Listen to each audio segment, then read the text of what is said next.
नमस्कार मंडळी, स्वागत आहे तुमचं आपल्या या नवीन व्हिडिओमध्ये।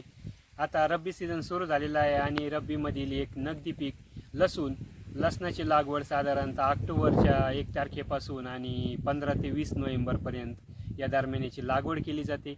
आणि ही लागवड जास्तीत जास्त थोडीशी खर्चिक अशीच असते, कारण मनुष्यबळ खूप प्रमाणात लागतात। आता सध्या नवीन पद्धत देखील आलेली आहे, पेरणी यंत्र आलेले आहेत आणि ट्रॅक्टरने त्याची पेरणी देखील केली जाते आणि त्यामुळंच खर्चाची बचतही होती आणि मनुष्यबळही कमी लागतं।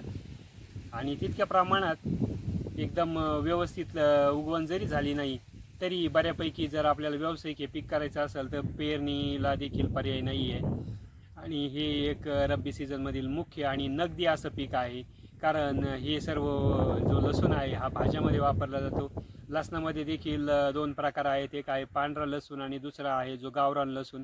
गावरान लसणाच्या ज्या कांडी आहे ही कांडी बारीक असते आणि त्याची ती जी आतमधील पाकळी असते ही पाकळी देखील छोटी असते, परंतु हा चवीला एकदम उत्कृष्ट असा लसूण आहे आणि आपल्या भागामध्ये त्याची लागवड खूपच मोठ्या प्रमाणात केली जाते। आणि जो पांढरा लसूण आहे हा पांढरा लसूणाची जी कांडी जी असते ही मोठी असते व त्याच्या ज्या पाकळ्या आहेत ह्या पण आकाराने मोठ्या असतात, परंतु याची जी साठवण क्षमता आहे, त्याची जी टिकवण क्षमता आहे ही मात्र कमी असते। आणि गावरान लसणाचा जर विचार केला तर गावरान लसणाची जी टिकवण क्षमता आहे ही साधारणतः 7 ते 8 महिने, कधी कधी 10 महिने देखील हा लसूण टिकू शकतो, कारण हा एक उत्तम अँटीबायोटिक देखील आहे। त्यामुळं दिवसेंदिवस याचं आहारामधील जी वाढ होतच चाललेली आहे आणि हे एक नगदी उत्तम असं पीक आहे। चला तर मंडळी, भेटू नवीन व्हिडिओमध्ये, तोपर्यंत धन्यवाद।